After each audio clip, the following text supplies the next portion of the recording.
So is there a question from the audience? Yeah.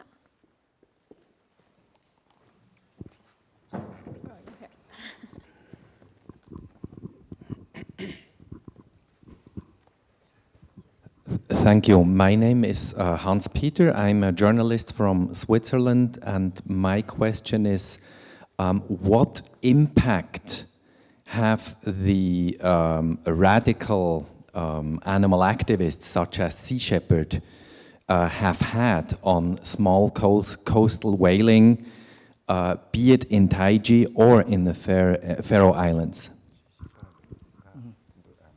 Is it for a specific speaker or? For the Japanese speaker, but also to you, perhaps. はい。はい、太地町では多い時には30人ほどが活動家が毎日来てました。In Taiji, when there more than 30 activists came to Taiji when they are very active. で、太地町っていう町は本当の田舎町で小さな町です。Taiji is a very small town in Japan, in the countryside. そこに外人が来るだけで、みんな恐怖を感じてました。Townspeople were very afraid of non-Japanese foreigners coming all the way to a local community like Taiji. もともと小さな町ですので、外国人を見かけることもほとんどないような町でした。Well, it is a very small town, so we rarely see non-Japanese there. で、一般の方たちにもやはりこう睨みつけるんですね。それがやはり女の人たちとかだとものすごく怖がっておりました。Activists tend to look to make faces to looking at the townspeople, including the ladies, and so they were very afraid of the people, activists. Yeah, thank you. I think in the case of the Faroe Islands, I'm not an expert on these actions or activities in that sense, but I think overall what's happening at the Faroes is that now we need to talk about it more.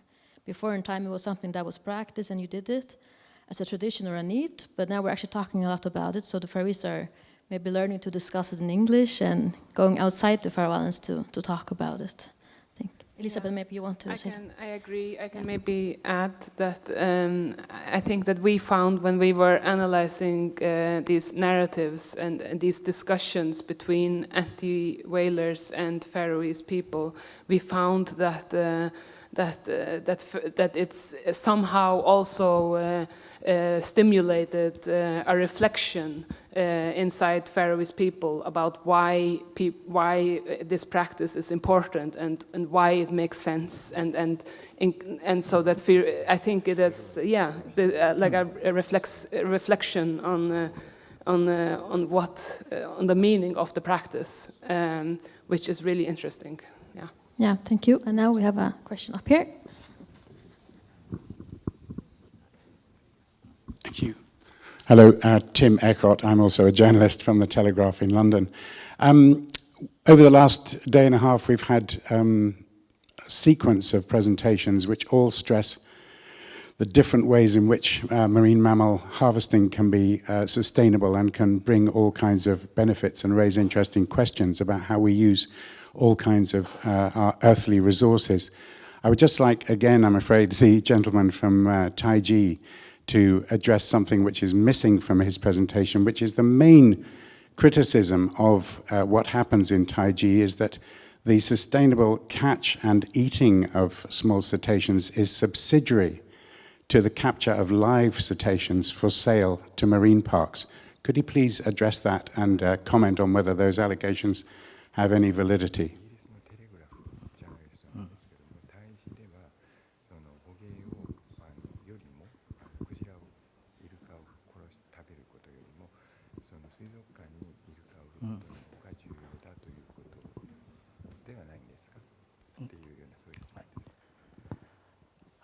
太地町では今現在、食用と水族館向けの捕獲もしております。ただし、食用っていうのがまず大前提です。漁業としてやっております。We catch whales and dolphins in Taiji for food and for live dolphin. But the food use is more important in Taiji. はい、それと捕鯨だけではなくて、太地町ではクジラと共にずっと生きてきた町っていうことで、クジラを食用、観光、それと学術研究、この3点を、今進めているところです。Taiji has lived with whales in the past and in the present and in the future. That's the slogan we have in Taiji. And we are living with whales in various ways for food, and we also want to make it Taiji an academic place, academic town with the scholars.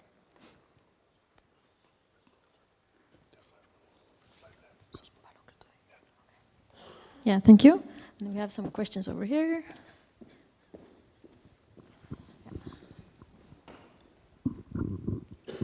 Thank you. Amalia from Greenland. We have seen information that shows hunters has to make changes in order to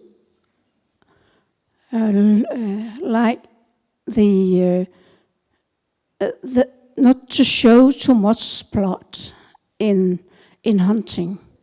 It has also been the case in Greenland, Norway, and Faroes and other places, also in Taiji. I can see that you made an equipment to avoid too much blood in the sea. Has it any changes to the quality of the meat and skin? Because I think if we do it in Greenland, the blood has also some beneficial for the food and also for the quality of the products. Thank you. Yeah, just for the Faroe Islands, we have not changed the practice, so it will not affect the whale meat and the blubber, how we eat it. But in Japan, it will be, yeah?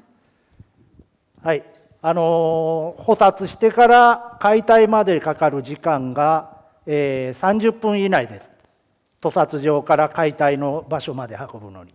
ですから、その間に血が固まることもありませんので、影響はありません。It takes only half an hour or less than that from the to the cleansing station from the place where from the cove. So we haven't witnessed any influence on the quality of the meat or the quality of the blubber. Yeah, thank you. We have time for 2 more questions. So, first one here. Thank you. My name is Rune. I'm from Norway. I have a question to Yoshifumi from Japan Small Type Whaling Association. You said that whales were brought to the cleansing station, and then I'm curious for the next step. What are the requirements before the whale products are put on the marketplace? In particular, do you have to conduct any tests and wait for the results of any tests before you can put the whale products on the market?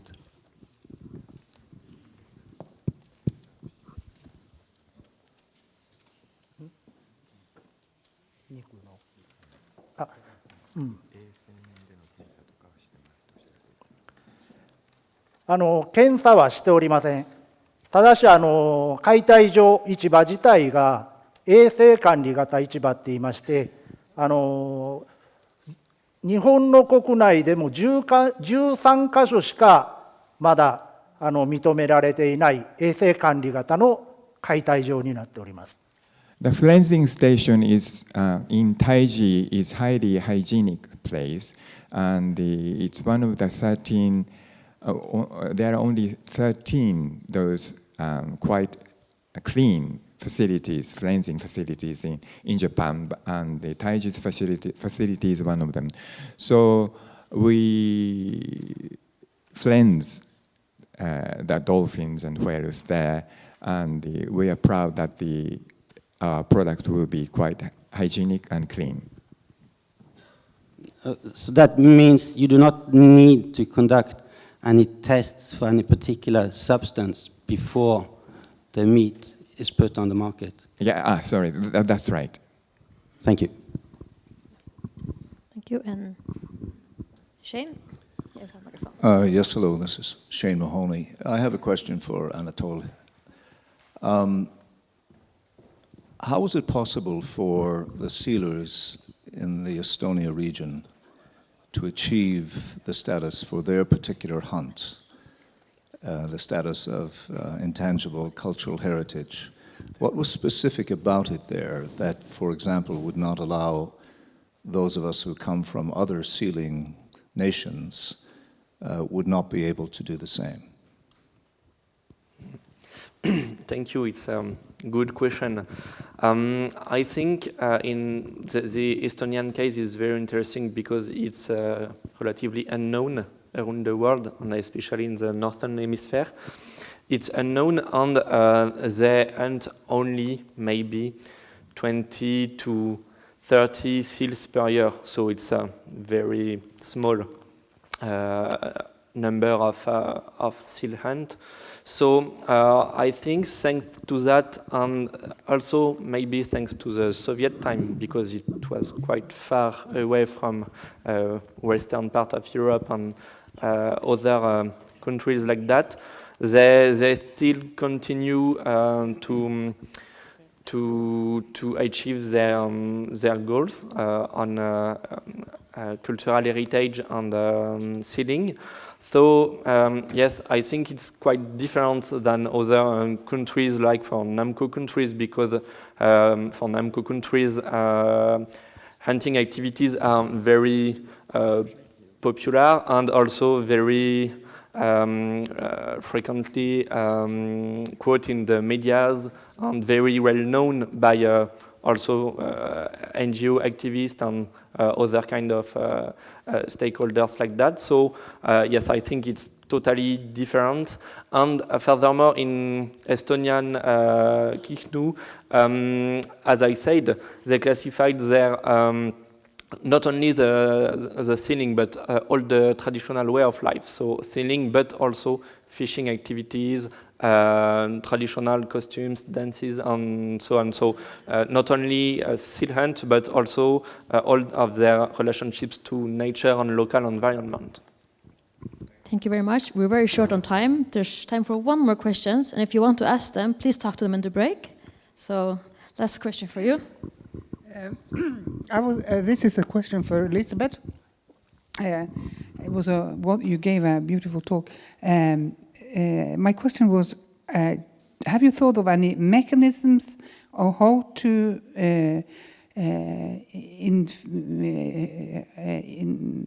how these new sharing food policies should be arranged? I mean, back in Norway, we have a heavily debate just today about the new tax system where we are going to give taxes to the aquaculture or for the use of common grounds or common sea facilities. Have you given that aspect any thoughts? Yeah, I mean, we think a lot about it, me and Ragnar. And I think it has also, like, our ideas have changed a bit with the time, because we started to think about this project actually when the debate about the new fishery policy started, which was totally focused on the economic dimension of the fishery policy. And we thought that it could be an idea to integrate also like a food dimension to that, like that, because there was the discourse of that this is the property of the Faroese people and we all own this. And we were thinking, okay, but how can we then own it? How can we also have access to it other than through tax money and so on? Can we also have the food? And we thought about also bycatch, and we thought about maybe there is some way to make it work with the economy of the whaling, so that it's not an additional expense or something. So it's. I think we are still very open and looking at different possibilities, and we would also really like to talk to people in the policy world here in the Faroe Islands on that issue. Mm-hmm. Yeah, thank you very much to all of you. Now we will have a break for 15 minutes, very sharp, and then we'll go to the second part of the session. Thank you.